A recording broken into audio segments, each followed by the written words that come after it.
Anteriormente hemos visto cómo es que afecta una señal de corriente alterna a la salida de un transistor. Hemos visto que se puede generar distorsión, hemos visto la recta de carga en DC y en AC. Entonces, ¿en qué consiste analizar un BJT en pequeña señal o con una pequeña señal? Primero, la pequeña señal va a originar que el transistor pueda amplificar sin ningún tipo de complicación esa señal, lo cual quiere decir que no se va a presentar distorsión. Como no se va a presentar distorsión, no va a ser necesario analizar la recta de carga en AC. Solamente va a ser necesario ver la respuesta en AC. Entonces, cuando hablamos de un BJT en pequeña señal, estamos hablando de volver a analizar un BJT en corriente alterna, pero ahora ya no orientado tanto a ver si la señal se distorsiona o no se distorsiona, sino más que nada ahora voy a orientarme al proceso de amplificación. Entonces otra vez vamos a volver a analizar el BJT, pero en AC. Y vamos a tener ahora ciertas consideraciones. Algunas de ellas van a ser repetidas, como por ejemplo lo del capacitor. El capacitor va a seguir siendo un cortocircuito. Entonces cuando veamos capacitores los reemplazamos con una línea nada más. ¿Qué más? Las fuentes de tensión igualito, apagadas, líneas. O si vemos algo como esto, como ya hemos visto anteriormente, aquí un voltaje, esto es equivalente a simplemente conectarlo a tierra. Así es, a eso nomás es equivalente. ¿Listo? Eso es lo que vamos a hacer entonces. Pero además hay algo más. Como ahora sí voy a analizar el transistor, voy a ver cómo amplifica, cuánto amplifica y cómo lo hace, entonces ahora voy a requerir un modelo del transistor en corriente alterna. Ya, en este caso, para el transistor en corriente alterna en pequeña señal, existen tres modelos que se pueden utilizar, que son los modelos, digamos, clásicos. El primer modelo es el que más vas a utilizar en todo el curso, que es el modelo RE, el modelo de resistencia emisor. El segundo modelo que no se utiliza ya mucho es el modelo híbrido pi. Generalmente este modelo se utiliza para análisis de alta frecuencia, cosa que no se ve en el curso de electrónica básica, así que este modelo solamente lo mencionamos pero no lo vamos a ver. Y otro modelo es el modelo de parámetros híbridos. El que más se utiliza es este de acá. Este se utiliza poco. Lo que sucede es que los parámetros híbridos están determinados para cierta región de operación de un transistor. O sea que si yo me salgo de esa región, los parámetros híbridos ya no son tan fiables, lo cual no ocurre con el modelo RE, porque justamente el modelo RE está basado en el punto de operación que estoy utilizando, en el que estoy utilizando el BJT. Es por eso que más se utilizan estos de aquí.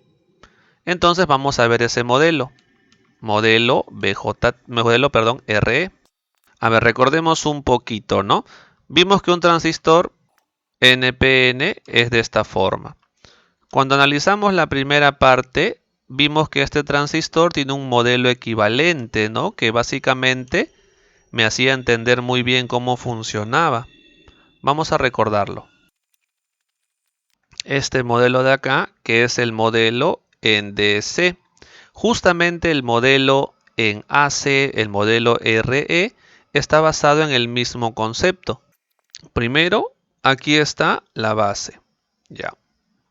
De la base al emisor hay un diodo, ¿cierto? Un diodo siempre en AC tiene dos comportamientos. O puede ser una línea o puede ser una resistencia pequeña. Y justamente ese modelo vamos a utilizar, el modelo de una resistencia pequeña.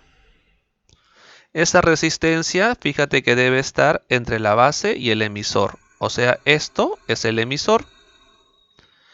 Y además aquí viene la corriente de la base.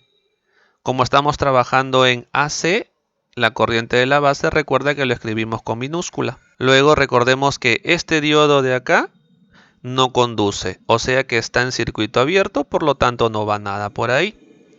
Y luego tenemos que del colector al emisor está esta fuente de corriente, la cual también aparece en AC. Aparece esa fuente de corriente y también va del colector al emisor. Como esto de aquí los dos son emisor, lo podemos juntar porque a fin de cuentas es el mismo punto. Y esta fuente de corriente va del colector al emisor y aquí también va del colector al emisor. Y te cuento que es exactamente lo mismo. Es beta por IB. Y entonces ya tenemos el equivalente del transistor en corriente alterna de esta forma. Pero todavía falta una cantidad más. Lo que ocurre es que aquí estamos considerando que esta fuente es ideal, pero en realidad en AC no se puede considerar esta fuente ideal. Se debe considerar su resistencia interna, y la resistencia interna la vamos a colocar por aquí. Ahora vamos a ver qué nombre tienen todas estas cositas. Esta resistencia interna la vas a encontrar siempre de esta forma, como R sub 0. Esta resistencia de aquí es beta por RE, por eso se llama el modelo RE, donde RE se puede calcular. RE siempre lo vas a calcular como 26 mili entre la corriente de emisor de operación. Pero como la corriente de emisor es prácticamente lo mismo que la corriente de colector, podemos trabajar entonces con 26M corriente de colector de operación. O sea que sí o sí, para determinar el modelo RE, debo conocer el punto de operación. O sea que antes de plantear el modelo o resolver en AC, tengo que resolver primero en corriente continua. Y una vez que resuelvo en corriente continua, determino el punto de operación y con el punto de operación hallo el RE, que es el que aparece acá. Ahora, el beta en algunos casos va a aparecer como HFE. De esa forma lo vas a poder reconocer en los problemitas. Entonces por ahora ya tenemos, digamos que dos ecuaciones. Esta de aquí, que me sirve para hallar el RE, y esta de aquí, que me sirve básicamente para identificar. Entonces con esos dos ya tengo cómo va a ser esta resistencia y cómo va a ser esta fuente de aquí. Me falta ver este R sub 0.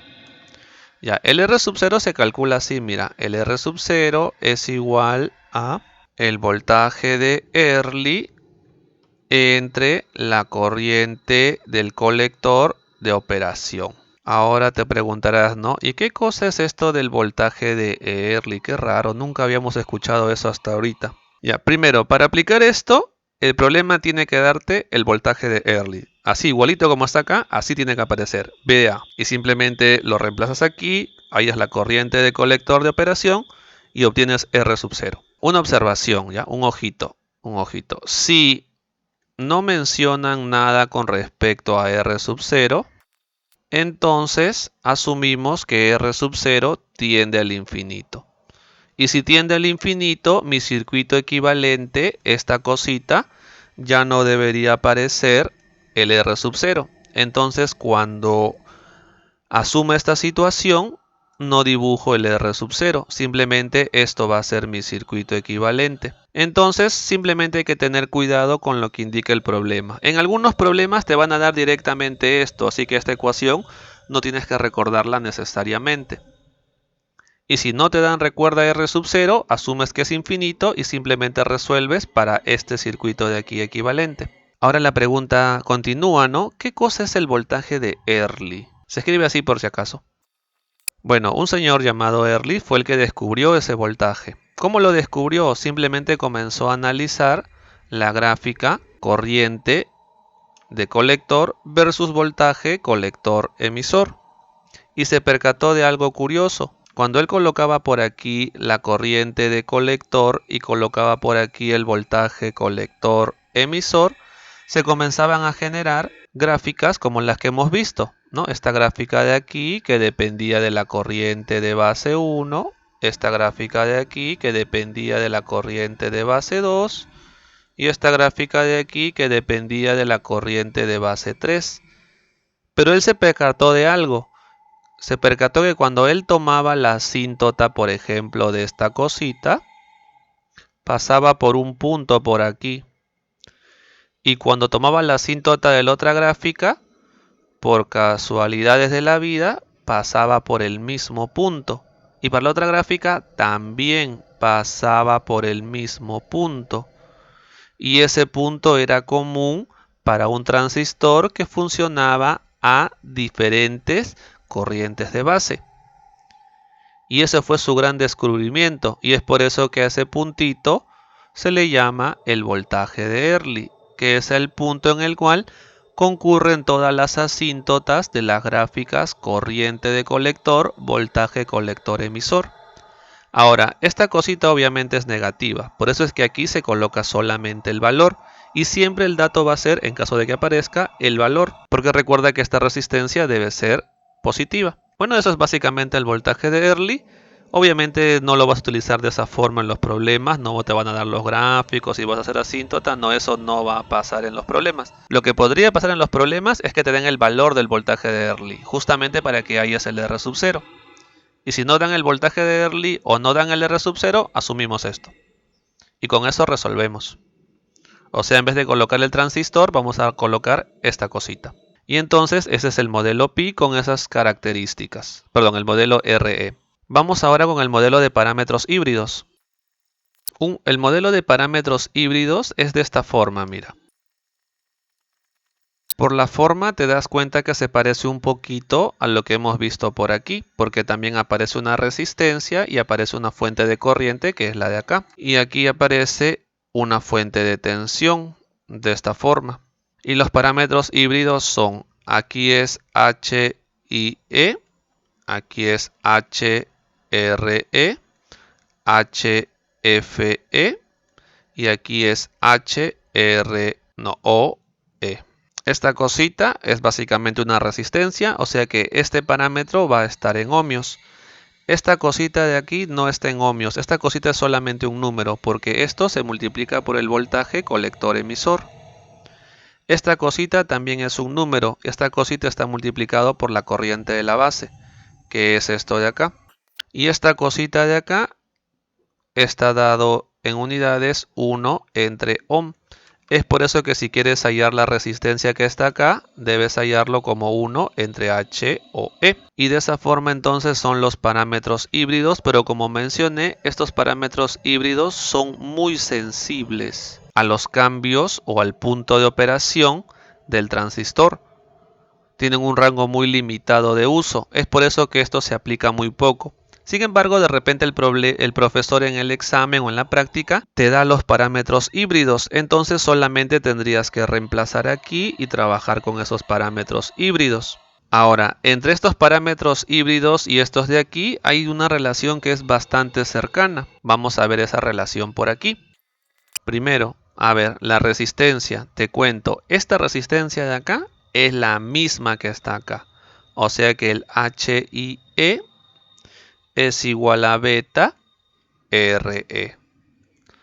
¿De acuerdo? Es exactamente lo mismo. O sea que si en un ejercicio me dan HIE, se refiere a esta resistencia. Ya. Segundo, por lo general, esta cosita de acá es un número muy, pero muy pequeño. O sea, el HRE es pequeñísimo, pequeñísimo. 10 a la menos 5, 10 a la menos 6. Entonces podemos asegurar que esta cosita tiende a 0. O sea que podemos despreciar esto de acá. Y si una fuente de tensión la desprecias, es básicamente un cable. Y entonces entre la base y el emisor solamente tendrías esta resistencia, que es la resistencia que está acá. Y como te das cuenta, esta parte ya es equivalente a lo que está por aquí. Ahora vamos por este lado. Y básicamente aquí ya te diste cuenta, ¿no es cierto? Que ese HFE, el de aquí, es el beta. Acá está. Inclusive aquí está indicado. Ese es el beta. Ya está. Y por último, esta cosita de aquí, el HOE, no es otra cosa que la inversa de este de acá. Porque recuerda que el HOE se mide en 1 entre ohmio. Y como esta resistencia debe medirse en ohmios, por eso es su inversa. Y esa es entonces la relación que existe entre los parámetros. Entonces recuerda, si te dan parámetros híbridos, reemplazas nada más en este modelo, no es muy complicado. O si quieres lo relacionas, ¿no?, con los anteriores de esta forma. Y ya está, con eso te pones a resolver. Entonces, como ya tenemos el modelo equivalente, vamos a ver ahora qué es lo que me va a pedir el problema. Me va a pedir entonces ciertas características de operación del circuito. La primera de ellas es la ganancia de tensión. Básicamente lo que vamos a tener en todos los problemas va a ser esto de acá. Vamos a tener el circuito, correcto, con obviamente los BJT. Vamos a tener una señal que va a alimentar el circuito. Vamos a llamarle una tensión de entrada. Y esto va a generar una corriente de entrada. Y aquí vamos a obtener por aquí la carguita, donde vamos a tener aquí una corriente de salida y un voltaje de salida. Entonces la ganancia de tensión simplemente consiste en la relación entre el voltaje de salida, que en este caso es V sub 0, entre el voltaje de entrada, que es VI. Lo podemos escribir así también. Voltaje de salida entre voltaje de entrada, o tensión de salida entre tensión de entrada. Básicamente este es un indicativo de la amplificación. ¿Qué tanto crece o se hace más grande esta señal? ¿No es cierto? Es un indicativo de eso. Otra cosita que es importante también es la ganancia de corriente. La ganancia de corriente es parecido a la ganancia de tensión. Vamos a llamarle AI. Y esta cosita va a ser la relación entre la corriente de salida y la corriente de entrada. Ahora, esa corriente de entrada siempre es así, apuntando hacia el circuito. Lo que puede ser distinto es la corriente de salida. Algunos profesores la corriente de salida lo ponen hacia el otro lado. Y eso ya va a depender de qué es lo que quiere el profesor, pero siempre va a ser así, la corriente de salida entre la corriente de entrada. De esa forma calculamos la ganancia de corriente.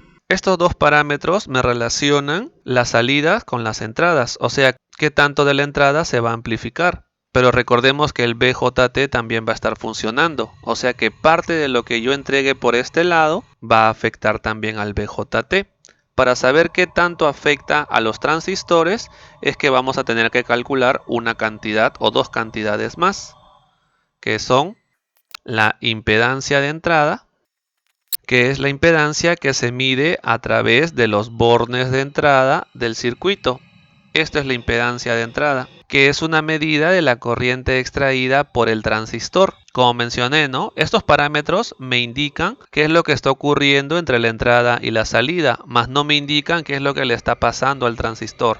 La impedancia de entrada sí me indica eso, me indica cuánto de la corriente que está ingresando aquí va a ser absorbida por el transistor para su funcionamiento. Y siempre vas a calcular la impedancia de entrada como el voltaje de entrada entre la corriente de entrada. Ahora, de repente tu profesor le llama resistencia de entrada. Bueno, es lo mismo porque, como te has dado cuenta, los capacitores van a estar en cortocircuito, entonces no van a afectar, no va a haber ningún elemento reactivo. Todos los elementos van a ser resistencia. O sea que también le podemos llamar resistencia de entrada. Lo ideal es que esta cantidad sea lo más elevada posible. ¿Por qué? Porque si esta cantidad es muy grande, significa que va a haber poca corriente sobre él. Porque recuerda que a mayor resistencia o mayor impedancia, menor es la corriente a través de él. Y eso es una ventaja, por supuesto. Porque lo que estamos diciendo es que el BJT va a consumir poca corriente. Por lo tanto, se puede amplificar más corriente, dado que el BJT va a consumir poquita corriente. Entonces, de manera ideal, el ZI debe ser muy grande. Ya, ahora, en los problemas que vas a resolver de repente no es así por el propio diseño del circuito.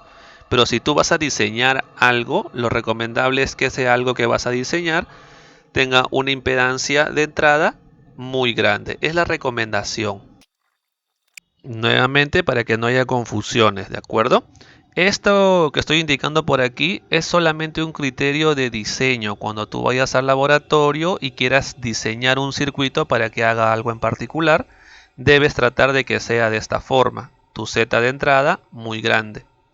Ahora, En los problemas, el ZI de repente es pequeño, de repente es grande. Eso ya va a depender del problema, cómo está planteado en la práctica o en el examen. Así que no esperes que sea siempre muy grande cuando el profesor te plantea el problema, porque él lo está planteando de acuerdo a los valores que él ha elegido. ¿Ya? Recuerda, diseño nada más esto. Y nos falta otro más, D, que es la impedancia de salida. ¿Cómo calcularíamos la impedancia de salida? Ah, ya fácil, ¿no? Z sub 0 igual a B sub 0 entre I sub 0. ¿Así? No, así no se calcula. El Z sub 0 se calcula de la misma forma en la cual calculabas la impedancia de Thevenin. ¿De acuerdo? De esa forma se calcula. ¿Qué implica eso? Que debes apagar todas las fuentes independientes y luego hallar el equivalente de Thevenin a la salida, solamente la impedancia, y de esa forma se halla. Esta impedancia de salida es la resistencia interna visto desde la salida que presenta el transistor. O sea, visto desde la salida es cuánta resistencia interna presenta este transistor. La pregunta es, igual como esto, ¿no? Por diseño, ¿tiene que ser grande o tiene que ser pequeño? Tiene que ser pequeño. ¿Por qué debe ser pequeño? Lo que pasa es que tú estás viendo ahorita desde la salida. Y si es que tú miras desde la salida, tú tienes esta corriente que ya está amplificada.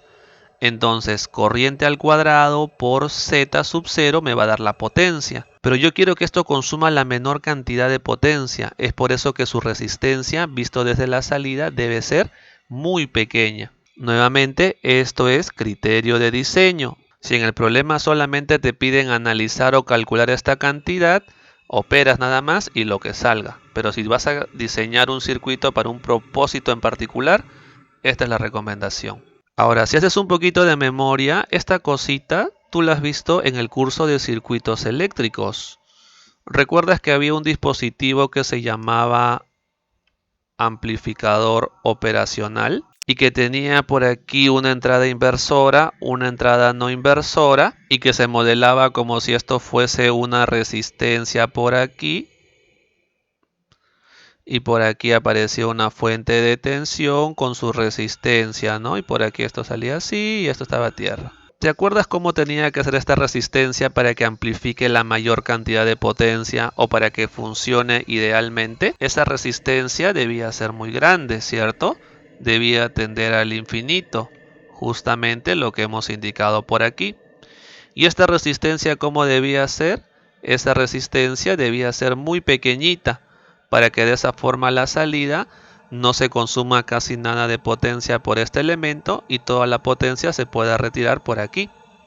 Justamente este criterio de acá. Y como te das cuenta, básicamente lo que estamos viendo en las características de operación es lo que ya has utilizado en un curso previo, que es el curso de circuitos eléctricos, solamente que ahora estás analizando por qué es que funciona así. Anteriormente solamente lo utilizabas. Bien, entonces con todo esto ya podemos hacer un problemita.